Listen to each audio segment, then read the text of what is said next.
So real quick before the video starts, if you guys enjoy it, remember to leave a like, and if you want to see more like it, remember to subscribe. Anyway, today we're on Miners Haven, and today we are going to be talking about the new birthday items, going to be reviewing all of the ones that are actually relevant. And by saying that, I mean I'm not going to be talking about any of the collectibles that don't do anything. All the decoration items, sorry, I'm not going to be talking about, because you know what? We got enough items already, and those don't do anything. So the pizza flooring and the walls and the floodlights and all that, get out of here. They look cool. There you go. Now let's get on to all of the actual relevant items, starting off with the collectibles and the gift blaster as the first one. This one is a little blaster item, a nice little portable, has a pretty big beam and a multiplier of 3.15 times. Now this thing, it is a collectible, it is pretty easy to get, but it's really not good. It's a portable and the multiplier is good, but it's just a regular blaster, which makes it not very useful. If it worked like the Golden Clover blaster, then it would be really good, and it does have a big beam, which is interesting and maybe helpful, but it's just not very good. Next up, the Macaroon Upgrader. This is another collectible item. It is relatively small, and it's got a 3 times multiplier. Nothing special, nothing great, pretty small upgrader beam, but you know what? It's a collectible, so who really cares? Next up, the 3 years upgrader. This is an item that has gotten into the game 2 years late, but you know what? We got it now, finally. This also has a 3 multiplier. It's a little bit bigger. I like the aesthetic of it, but nothing else really on this item is particularly notable. It's just a bad collectible item. Speaking of bad collectible items, we have the next generation of bad collectible meme items. The Bazingia mine. This is a very, very weird mine. It's got an interesting way of being obtained, actually. You have to go into the shop and buy iron mines. I believe you need to buy 99 at a time. I don't know if that's necessary, but it definitely increases your odds. And you have a very low chance of getting the Bazingia mine. It's not useful at all. It has $2 ore value, and it launches your ores in a very odd way, but it's just a funny meme collectible. And yeah, all you need to do is buy iron mines over and over until you eventually get it, so it's pretty easy to get. Of course, it doesn't really help anything, but it's an item, so there you go. Next, the Doomsday Apparatus. This is a weapon giver, and it gives you a little pillow. Decided to throw this one in the review because it actually does something, and you know what? You can have pillow fights in Miners Haven now, so in my eyes, this is a great item. And this one, I am very reluctant to put in the video, but it is an actual item, so I kind of have to. We've got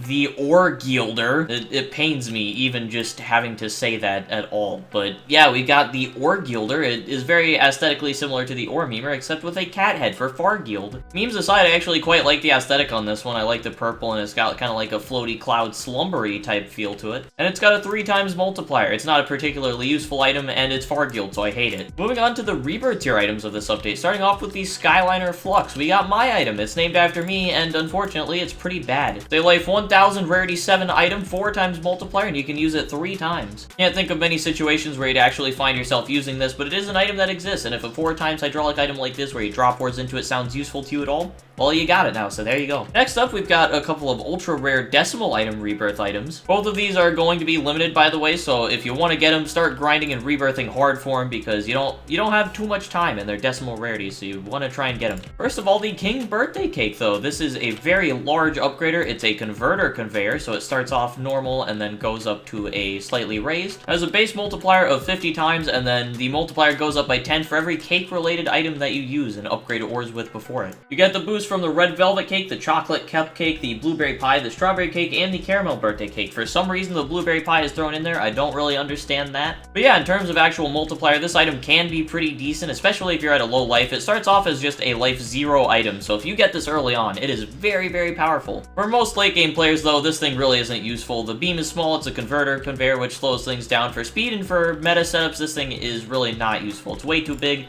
Just not good at all, but you know what? It's decent. Next up, the other Queen Birthday Cake, the other decimal rarity, also life 0 and 0.5 rarity. This thing also looks very cool and is very, very large. This is, of course, a furnace, and it is not much better than the King Birthday Cake. It has a base multiplier of 500 times. Multiplier increases based on the user's life, but this caps at 5.5k or 5.5 thousand multiplier, and you get an extra 5.5 thousand times if you use the King Birthday Cake. So this thing outside of the early game, once again, not useful. Way too big, too low of a multiplier. Really just not good in any way. Moving on, though, we've got the Evolved Reborns next, starting off with the Banana Sundae Refiner. This is, of course, an Evo of the Banana Split Upgrader, which I believe is a permanent reborn now, and it's going to stay in the game. It's getting a Pizza Blaster treatment, basically. And this Evo is very simple. It's just a 9 times multiplier. Not particularly good, not super useful outside of the early game. Yeah, it's just kind of there. Very simple, very straightforward item. Moving on, we've got the Temporal Enchantment. This is an Evo of the Timeless Enhancement, and it is a bad furnace. There's a base multiplier of 2.1 1,000 times, and that goes down for the amount of time the ore is alive. So the longer your ore is on the base, the lower this will do. It has a minimum multiplier of 900 times, and this thing really just is not a good furnace at all. I see no reason to use this, and it really feels like this item was just added for the new superstitious item for the catalyst, which we'll get to later on in the video. Anyway, though, next up we've got 2 different Evos of the same Rebirth item, and this is the first time that this has happened. Oh, and before I get into the next Evos, the Banana Sundae takes 7 to Evo, and the Temporal Enchantment takes 25 to Evo. Moving on, though, to the next set of Evos, it's actually a set of Evos for the same item, and this is the first time, and probably one of the only times we'll see it in this game. Starting off with the Universal Collapse. These are both Evos of the Fractured Reality, and both have fairly similar effects, but they're basically just inverse to each other. The Universal Collapse essentially has a multiplier based on how long ores have been alive, but that multiplier will go down the longer an ore has been alive. Starts off with the 48 multiplier, and it can go down to 35 times. It can also give different effects based on the amount of time that the ore has been alive. Gives Sparkles, the Wet Effect, Frostbite, Fire, and Smoke in that order from how long an ore has been alive. The effects don't really matter though, the main thing is multiplier, and this thing is pretty solid. It's a little bit bigger, it's not super good for meta setups and speed, but it's a decent upgrader still. Of course, you'd want to use it very early on in the setup so you can try and get a little bit higher of a multiplier, but you know, that doesn't really matter. Its lowest is 35 times, which is still pretty good. Next, the Temporal Armageddon, which is basically just the opposite of that. The longer the ore has been alive, the more multiplier it gives. It gives the effects in the opposite order as well. Starts with Smoke, works its way to Sparkles for over a minute. And this thing is a much better upgrader in my opinion, because with the other one, you're not going to be getting the max out multiplier or many of the other good multipliers. But this one, in pretty much any setup, you're going to be getting a better multiplier, especially if you've got a slightly longer setup. You're pretty much going to be getting 48 times from this thing if you have a longer setup. And you can pretty consistently get 37 to 41 times, even with the fastest of setups. It's also a lot smaller, which is very, very nice. It is just a really good upgrader, and this was the one that I would recommend going for over the other one. Oh, you also need this one for the catalyst, I believe, so this one is just better in every way, in my opinion. Now, before we move on, I do want to mention that both of these Evos individually take 50 fractured realities, which, in my opinion, is a little bit too high. I understand that Foxy wanted to make these somewhat difficult items to obtain, but the fact that they take 50 each, it's 100 fractured realities total. It's already a relatively rare item with rarity 5, so the fact that you need that many is a little bit much. I would say bump it down to at least like 35 or 25 or something. That being said, though, we're going to move on to the one fusion of this update, the Dragon Cannon. This is a fusion between the Dragon Blaster and the Railgun Cannon, and this thing is essentially an upgraded Railgun Cannon. It has a higher multiplier of 30 times, doesn't blast your ores or kill anything like I expected it to, which is very nice. And if you use the Dragon Glass Blaster or the Hydra Blaster before this thing, you'll get an increase of 10 velocity, meaning it'll launch things a little bit faster, and this is just a pretty solid item. In most setups, I would say this thing is just a direct upgrade to the Railgun Cannon. Next up, we'll talk about the exotic, starting off with the Blueberry Pie. This is the item that comes out of the Blueberry gift that you could get before the birthday update came out. It has a 5 times multiplier, and it turns your ores into blueberries. The blueberry change is a visual effect, doesn't affect your ores in any way, and it's just a 5 multiplier, and that is not very good, especially considering the size. This upgrade is a little bit weak, but you know what? It's an exotic. Anyone can get it, so yeah, good luck getting it. Especially now that the gift to get it is out of boxes. Yeah, have fun with this one. Next up, the exotics that are in boxes, starting off with the Ghoul Lagoon, or as I like to call it, the Ghoul Lagoon. This thing has a similarly bad multiplier of 5.5 times, but it also gives your ores the wet effect, meaning they'll just permanently be wet with this thing. Once again, pretty bad, but if you really, really need an item that makes your ores wet, this thing is the one to go to, I guess. Can't think of many situations where you'd really need that to happen, but if